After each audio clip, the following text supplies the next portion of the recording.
আছে গৰু নাবাই হাল থকাতকৈ নথকাই ভাল। উক্ত বাক্যশাৰী আখৰে আখৰে পালন কৰিছে চাপৰ পৌৰসভাই। স্বচ্ছ ভাৰত মিছন অভিযানৰ নামত আচলতে চাপৰ পৌৰসভাত কি চলিছে? পাচাবগাৰ শৌচাগাৰ বিচাৰি হাবাথুৰি খাইছে ব্যৱসায়িক মহলৰ লগতে সাধাৰণ জনতাই। স্বচ্ছ ভাৰত মিছনৰ নামত অহা ধন আত্মসাৎ কৰাৰ গুৰুত্বৰ অভিযোগ। চাপৰত থকা 3টাকৈ শৌচাগাৰ আজি পৰিত্যক্ত অৱস্থাত।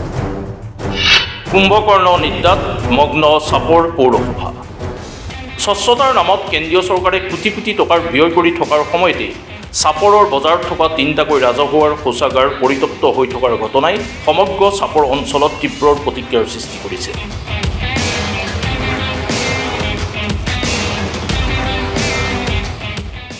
ৰাজ্য চৰকাৰে পৌৰসভাসমূহত নিকা আৰু স্বচ্ছতাৰ মাজেৰে চলিবলৈ কাৰ্যবাহী বিষয়াৰ লগতে বিভিন্ন কৰ্মচাৰীক নিয়োগ কৰিছে যদিও তাৰ বিপৰীত ছবিৰ প্ৰতিফলিত হৈছে চাপৰত।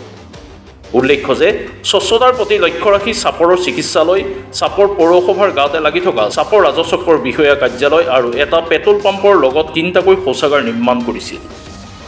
সম্প্ৰতি 3টাৰ শৌচাগাৰ পৰিত্যক্তৰ অৱস্থাত আছে। চাপৰ পৌৰসভাৰ নিলিপ্ত ভূমিকাৰ বাবে ৰাইজে ৰাজহুৱা শৌচাগাৰ বিচাৰি হাবাথুৰি খাব লগাৰ অৱস্থা হৈছে। স্বচ্ছ ভাৰত মিছনৰ নামত অহা ধন কিদৰে আত্মসাৎ কৰা যায় তাৰ ওপৰত চাপৰ পৌৰসভাৰ মনোনিৱেশ কৰিছে বুলি অভিযোগ তুলিছে সাধাৰণ জনতাই। অনতিপলমে শৌচাগাৰসমূহৰ সচল নকৰিলে স্থানীয় ৰাইজে আন্দোলন কৰাৰ হুংকাৰ প্ৰদান কৰিছে। আজি যেটো চাপৰ গুৰুত্বপূৰ্ণ সমস্যা সেইটোলৈ আজি সংবাদ মাধ্যম আমাৰ মাজলৈ অহাৰ কাৰণে আমি প্ৰথমতে আপোনালোকক ধন্যবাদ দিছোঁ।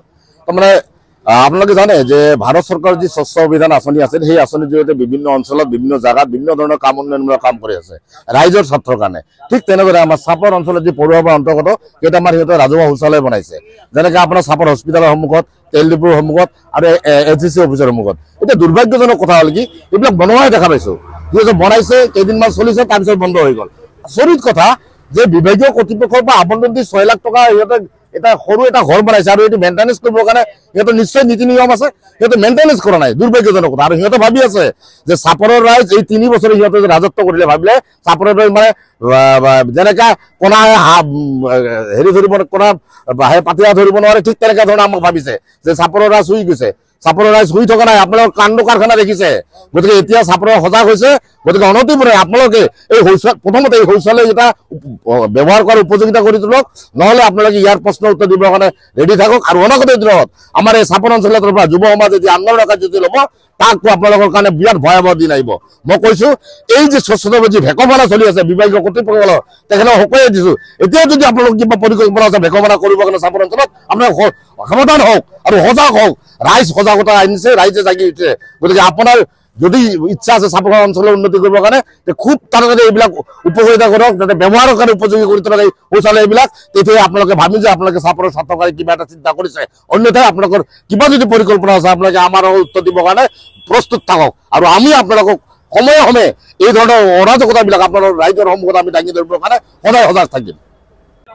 হয়, ঘটনাটো আমাৰ চাপৰবাসীৰ কাৰণে এটা দুখজনক ঘটনা।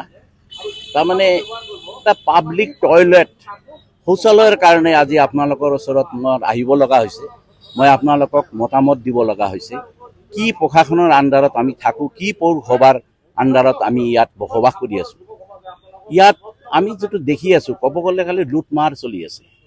ভাৰত চৰকাৰে স্বচ্ছ ভাৰতৰ নামত লাখ লাখ কোটি কোটি টকা খৰচ কৰি আছে আমাৰ ভাৰতবৰ্ষ সকাহ কৰাৰ কাৰণে, সুন্দৰ কৰাৰ কাৰণে। চাপৰত আহি আছে মিউনিচিপালিটিত কোটি কোটি টকা আহি আছে স্বচ্ছ ভাৰতৰ নামত।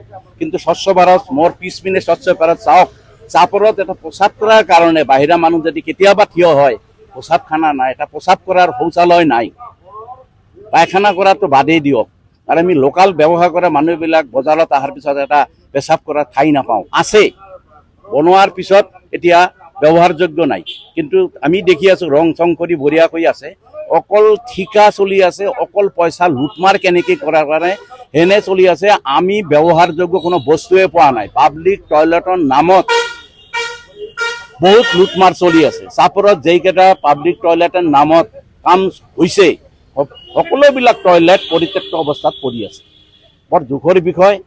চৰকাৰে বা প্ৰশাসনে বা আমাৰ কাৰ্য বিষয়া পৌৰসভাৰ যে কাৰ্য বিষয়া তেখেতে সঁচাকৈ নিদ্ৰাত টোপনি মাৰি আছে নে কাম কৰাৰ কাৰণে তেখেত বিষয়া মই বুজিব পৰা নাই। মই এজন শিক্ষিত মানুহ হিচাপে মই আচৰিত বোধ কৰিছোঁ।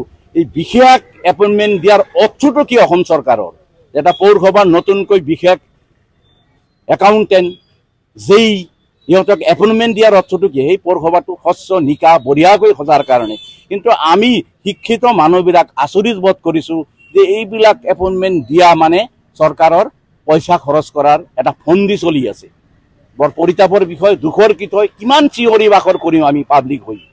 আমাৰ কাৰণে এটা প্ৰস্ৰাৱখানা লাগে, এইটোৰ কাৰণে আমি চিঞৰ বাখৰ কৰিম নেকি?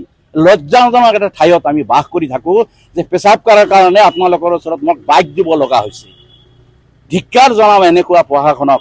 আৰু কি ক'ম, ভাষা নাই, শব্দ নাই আমাৰ। আমি এনেকুৱা এটা অৱস্থাত, এনেকুৱা এটা পৌৰসভাত বসবাস কৰি আছোঁ।